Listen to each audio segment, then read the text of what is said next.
All right, Alfred Telefero, Mr. Telefero TV. All right, what's the conversation that we are having here? All right, it's been reported that the New York Knicks, who are trying to get rid of Carmelo Anthony on the low, Phil Jackson can come out and say what he wants. Carmelo can come out and say that he wants to be a New York Knick for the rest of his career.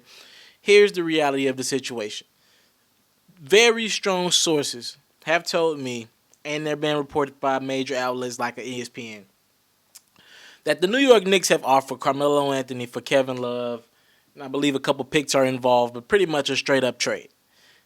The Knicks want to get rid of Carmelo Anthony. There's no secret. Phil Jackson is not a fan of Carmelo Anthony's game.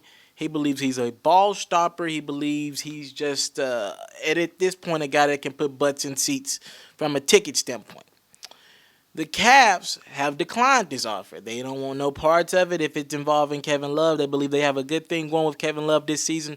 When the guy's healthy, he's literally having the best season he's had with the Cleveland Cavaliers so far in the first 3 years of this trade with Minnesota. So why trade Kevin Love now? If anything, they would have traded him last offseason when it made more sense. But let's get into the nitty-gritty of what's going on here. LeBron James desperately wants help. And I think a lot of people thought when LeBron James said he want a playmaker in this day and age, they thought, let's go get a person that can put the ball in the basket. That's not what he meant. LeBron James simply just wants a guy who can bring the ball up court so he can take down some of his minute load. He's not looking for a guy like a Carmelo Anthony who gets up a lot of shots, who doesn't play a lot of defense. That's not what he's looking for.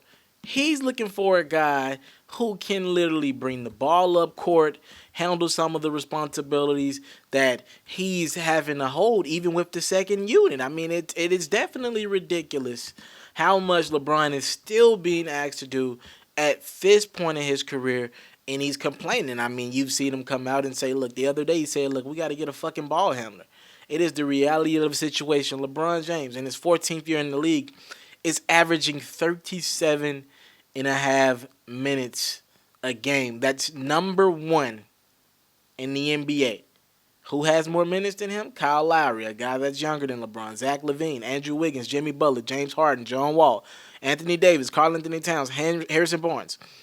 All these guys are nowhere in the age of LeBron James. It is ridiculous that he is still the guy playing the most minutes in the NBA at the age. What is Bron? What is he? 33 now? I mean, it's ridiculous that he's the guy playing the most minutes, and he's pissed. He's absolutely pissed. But for people thinking that this Carmelo Anthony trade makes sense, he does nothing to help anything that the Cavs need right now. I know it makes sense I know the fans want to see it. I know Carmelo Anthony is somebody who's been adamant about saying he wants to play with LeBron James. LeBron James has always said he's a fan of Carmelo Anthony's game. But that trade makes no sense.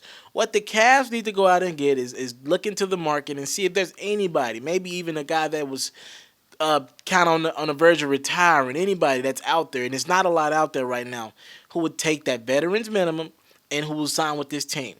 But I'm not going to sit here and this is not going to be I feel sorry for LeBron James. He's averaging the most minutes in the NBA. Because what LeBron James has to realize, and I said this in yesterday's vlog, if you haven't checked it out, make sure you check it out. And by the way, Alfred Telefero here, if you want that exclusive content, follow my SoundCloud, and I really go in depth, and I really go in, and you get that content first there for more podcasts like this. If LeBron James really wanted help, the problem with this, nobody wants to talk about this. It's LeBron James' fault why he's in this situation. God bless J.R. Smith.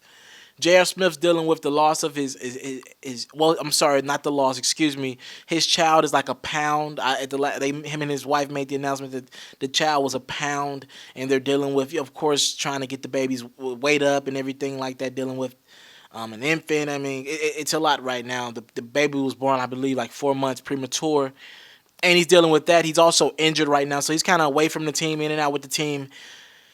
That was LeBron James who helped J.R. Smith get that contract last offseason.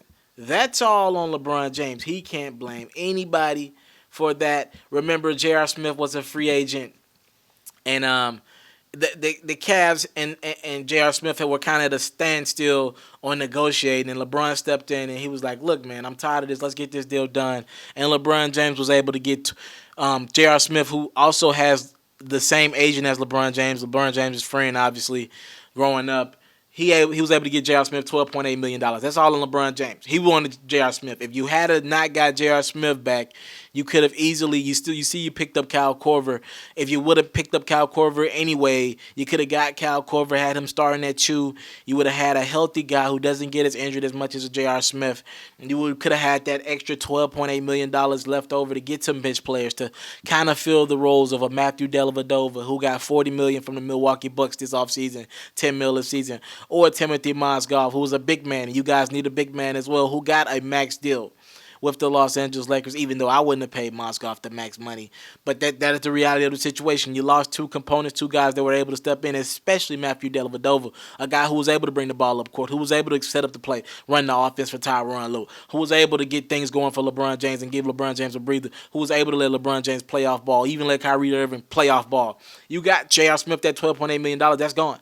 And the Cavs are already deep over the luxury tax. Deep over the luxury tax. Even winning a championship ain't getting them out of this hole that they are financially in.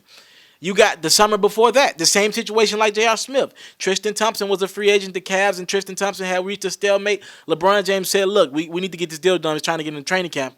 And you got that deal done with Tristan Thompson. Y'all gave him max money. LeBron James, I just want to ask you one question, sir. The money you want for your players, for your guys, like to get more players, like to get more talent in there. What do you expect that money to come from? I get it, LeBron. You do give this game everything. But let's be honest. Nobody wants to talk about this. The Cavs' problems are internal. The Cavs' problems are on that roster. They're not getting what they thought they'd get out of K. Fielder. He's just not ready to step in and be a backup point guard. Jordan McRae not ready to step up and be a playmaker, a backup point guard. He's just not ready. James Jones, this is somebody that follows LeBron James around anybody. Somebody that's close to LeBron James. You have him as a roster spot. He doesn't play. I mean, he is what he is. He's there to collect championships and follow LeBron James. This is that atmosphere. This is that energy that LeBron James carried. All right, you looked up and down this roster. Richard Jefferson, he can't bring the ball up court. He can't be your point guard. DeAndre Liggins, I mean, he is what he is. He's starting right now for you in and out of the lineup. I mean, he just can't be a point guard for you. He's not a point guard of the team. Iman Shumpert, you cannot give him the point guard responsibility. Iman Shumpert, another guy that's gotten close with LeBron James. I mean, LeBron, these are guys that you signed off for. You signed off on that J.R. Smith and Iman Shumpert trade. That's all you, my friend. Kevin Love, of course, he's a 4. Doesn't have the ability to bring the ball to court. Kyrie is there, but Kyrie has been hurt a little bit of this season. And Kyrie has to take a breather too. When LeBron James, see the thing with the Cavs now is LeBron comes out of the game first and Kyrie Irving finishes the first quarter off. So the problem is the second and the beginning of the fourth quarters. So at the beginning of the second, LeBron comes back. Kyrie is at the game. And this is the stretch where LeBron James is pissed about because he's having to carry the weight and be the ball handler for that second unit. That's what he's upset about. That fourth quarter, top of the fourth quarter, same situation. He's the ball handler because Tyronn Lue, in an attempt to decrease LeBron James' minutes, he started taking him out of the game first. That is the situation. All right? When you talk about Chris Anderson, Breadman, he's out for the season. That was your backup big man. He's gone. You talk about, I mean, this team, look, they're only able to go 7-8 deep.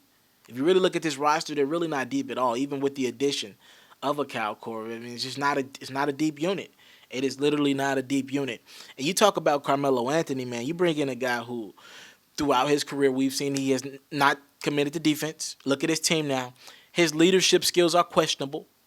Look what the guy represents. I mean, the guy is a hard worker for his own self. And you can't knock the guy. I mean, the guy's made a lot of money. He's a great businessman. Carmelo Anthony seems like a great dude individually. You can't knock the guy for what he stands for as a business for himself and where his mind's at. But, I mean, when you talk about inspiring teammates, it's just not a trade of Carmelo Anthony. That trade makes absolutely no sense for the Cavaliers. For the Knicks, it makes all the sense in the world. You got to try to find a way to get rid of Carmelo Anthony. I mean, he still has years on that deal left, and he has a no-trade clause. The problem comes in this. The New York Knicks gave Carmelo Anthony a no-trade clause, and they're stuck with him.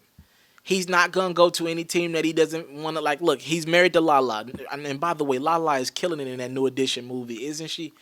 He's not going to go to a team. He's not going to go to any team. It's just the reality of the situation. He's not going to any team.